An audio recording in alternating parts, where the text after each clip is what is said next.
Welcome to Burlap Teachers. Enjoy the video. Open Meteor client, search Stash Finder in the Modules list, and enable it to begin scanning immediately. This activates packet and client detection routines.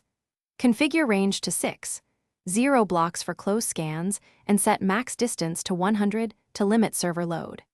Add specific target blocks such as chest, barrel, shulker box, and other container ID to the filter so the module flags only valid stashes. Set delay to 150 ms between checks to reduce false positives and prevent excessive requests to the server.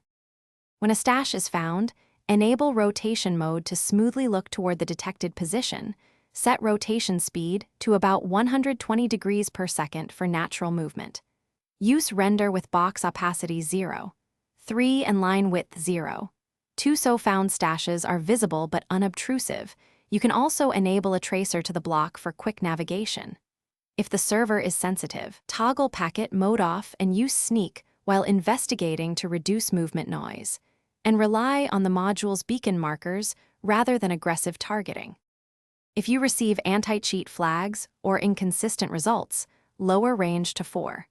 5 blocks and increase delay to 250 ms to mimic normal play behavior and reduce server scrutiny. Disable packet mode and switch to client-side scanning only. Update Meteor client to the latest build and re-import your module settings if detection issues persist. Always export your config and backup settings before making big changes so you can restore defaults after tests. And log timestamps of findings to confirm repeatability across sessions. Thanks for watching. Consider subscribing if this video helped you.